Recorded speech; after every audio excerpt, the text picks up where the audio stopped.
Hey guys, how are you? Another literature break for you this afternoon. Still on the Mac for a couple weeks. Got to get the PC new one made and all that. So a friend of mine in Philadelphia is doing that, and it'll be just a couple of weeks. So we'll do the Mac thing for a while. I just don't know how to fix the inversion. So I'm going to read off the Kindle, and this is from True Compass, a memoir, and this is Edward Kennedy's memoir. The resolution of the Cuban Missile Crisis brought exhilaration and a wave of renewed support for the new frontier. On November 6th, voters had turned out in record numbers.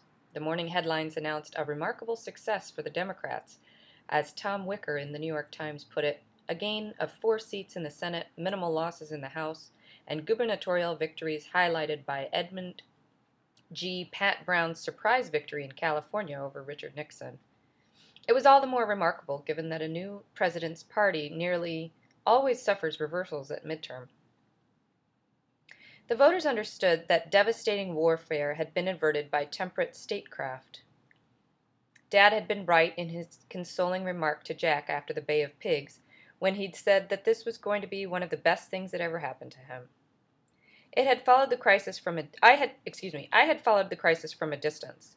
I learned of it along with millions of others on my car radio on Monday night, October 22nd.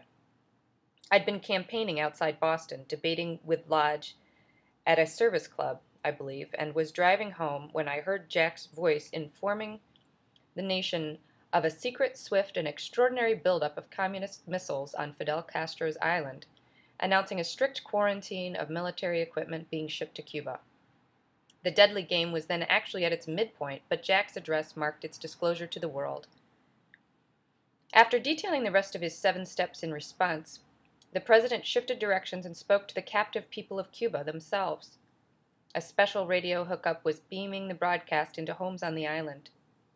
I speak to you as a friend, as one who knows of your deep attachment to your fatherland, Jack told them, and voiced sympathy that their revolution had been betrayed by Castro, whom he did not name.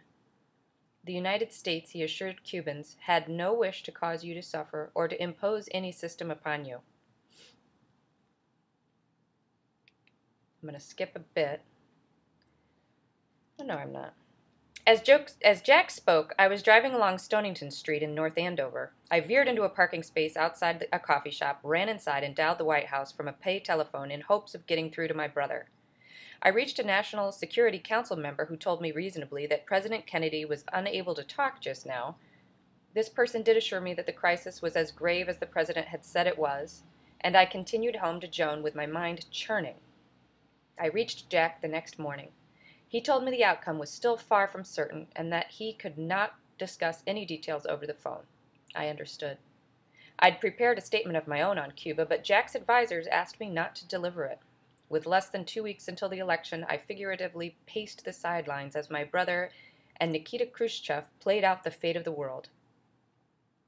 I still chuckle when I recall that even my mother was more involved in the Cuban Missile Crisis than I, although not in a way that Jack especially appreciated. At the height of the standoff, when nuclear warfare remained a live option on both sides, the head of the KGB in Moscow burst through the door of Khrushchev's office. He carried a letter to the Soviet premier from one Rose Fitzgerald Kennedy of Hyannisport and Palm Beach. Mrs. Kennedy wanted the premier to autograph some of his books and sent them to her.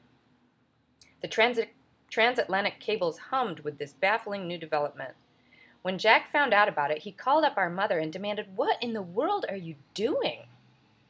Rose assumed that Jack knew very well what she was doing. Each Christmas, Mother made it a practice to give her children books signed by heads of state. This year it was Mr. Khrushchev's turn, and she had methodically forged ahead according to her schedule. "The Russians won't assume this is innocent," Jack sputtered. "They'll give it some interpretation. Now I have to get my CIA people speculating on what that interpretation might be. The strengths, the weaknesses, the contingencies." The kicker is that after the threat of World War III had been diffused, Khrushchev did send Mother the autographed books.